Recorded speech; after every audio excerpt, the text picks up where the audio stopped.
Media శత్రువులందరికీ నా చాలా I object this your honour. Okay, కొంతమంది, అందరూ కాదు. అది ముఖ్యంగా ఏబిఎన్, మహా, TV5 ఉన్నారు ఇక్కడ. Thanks, thank you. Yeah, okay okay. Before I start, కానీ నాకు తెలిసి ఇంతవరకు హిస్టరీలో స్టేజ్ మీద మీడియా శత్రువులు అనే మాట ఫస్ట్ టైం వాడి ఉంటారు ఎవరైనా. కరెక్టా? ఇలాంటి క్రెడిట్స్ అన్ని మీకే దక్కుతుంటాయి. Yeah, okay.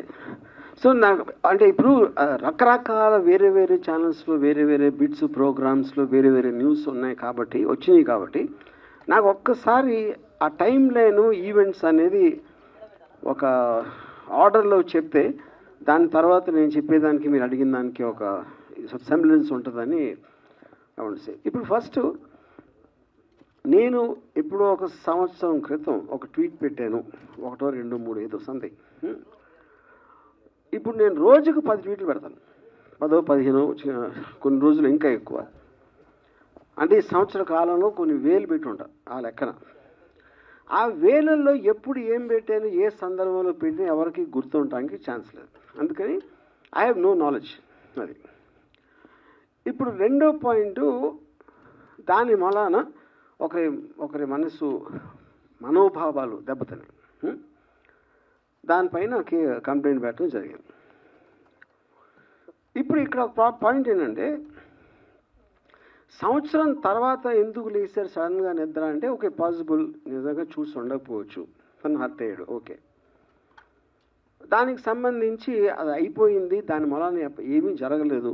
ఆ టైంలో వచ్చినప్పుడు నాకు తెలిసి మీడియాలో కూడా ఏంటి ఇలా వచ్చిందా అని ఎవరన్నా అడిగినది కూడా నాకు గుర్తులేదు. అంటే ఎవరో దాన్ని పట్టించుకోండి, ఈయన ఒక్కరే సంవత్సరం తర్వాత పట్టించుకున్నారు, అదొకటి. సో అప్పుడు నేను బిజీగా ఉండటం వలన నేను ఒక డిఫర్డ్ టైం అడిగాను, ఆ ఇన్స్పెక్టర్ గారు ఇచ్చారు.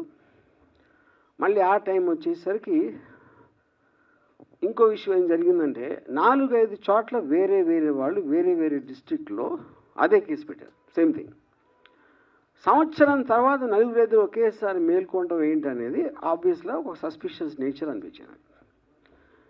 ఇప్పుడు యాంటిసిపేటరీ బెయిల్ బై డెఫినేషన్ దానికి ఉన్న ప్రొవిజన్స్లో మీరు ఒక నార్మల్ ప్రొసీజర్ ప్రకారం జరగట్లేదు అని ఒక అనుమానం వచ్చినప్పుడు మీరు కోర్టుకి చెప్పి అప్పుడు కోర్టు డిసైడ్ చేస్తుంది, ఇది దానికి బెయిల్ ఇవ్వడానికి ఉందా లేదా, అసలు ప్రైమా ఫేసి బట్టి దేన్ని బట్టి వాట్ ఎవర్ లా పాయింట్స్ బట్టి. అది నా వర్క్ కూడా అవ్వకపోవటం వలన నేను మళ్ళీ అడిగాను ఇంకొక డేటు కావాలంటే అర్జెంట్ అయితే నేను వర్చువల్ అపియరెన్స్లో వీడియో ద్వారా ఇస్తాను. అది చాలామంది చేస్తున్నారు, సుప్రీంకోర్టు మీద కూడా దాని ఉంది.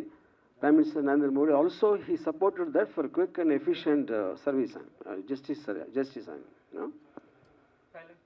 అప్పుడు నేను ఆ టైంలో 11 గంటలకి ఎప్పేర్ అవ్వాలి 25వ తారీఖు అంటే నేను 10 గంటలకి నేను ఒక రిప్లై ఇచ్చాను, ఇలా కుదురుతుందా అని. ఒక 20 నిమిషాల్లో పోలీసులు వచ్చారు, నేను పెట్టిన 20-30 మినిట్స్లో. అది కూడా మీడియాతో పాటు వచ్చారు. ఆ మీడియా ఎవరంటే ఏబిఎన్, మహా, మన గ్రేట్ TV5 వాళ్ళే అంటలేదు, ఇంకా వేరే వాళ్ళు కూడా వచ్చారు. ఆ టైంలో నేను లేను 10లో. అది కొంచెం సేపు ఉండి ఒక మేబీ 2-3 అవర్స్ అలా వెళ్ళిపోయారు. ఇంతకు తప్ప ఇంకేమీ జరగలేదు. ఇది 25th ఎప్పుడైతే ఇది స్టార్ట్ అయిందో ఓపెనింగ్ సీక్వెన్స్ ఇది. మిగతా సినిమా అంతా మీడియా తీశారు.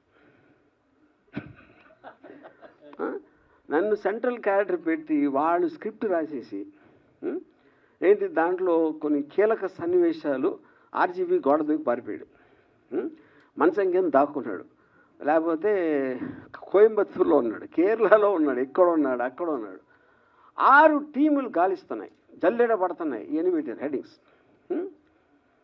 ఇప్పుడు నా క్వశ్చన్ ఏంటంటే, చాలా కామన్ సెన్సికల్ పాయింట్ దీంట్లో. ఇద్దరు పార్టీలు ఉన్నారు ఇక్కడ, ఒకళ్ళు అరెస్ట్ చేయడానికి వచ్చారు, ఒకళ్ళు అరెస్ట్ చేయాల్సి ఉంది. ఇప్పుడు దీంట్లో ఫస్ట్ అరెస్ట్ చేయడానికి వస్తే ఎవరైనా ఏం చేస్తారు, డెన్లోకి వస్తారు, అది నా ప్లేస్ కాబట్టి. పోలీసులు వచ్చారా, రాలేదు, అది ఓకే, వాళ్ళ కారణాలు వాళ్ళకు ఉండొచ్చు. వీళ్ళు అడిగారా ఎందుకు వెళ్ళట్లేదు లోపలికి అని అడగల. నేను ఇంతవరకు ఈ లాస్ట్ 7-8 రోజుల్లో ఒక పోలీస్ ఆఫీసర్ దీని గురించి మాట్లాడింది వినలేదు.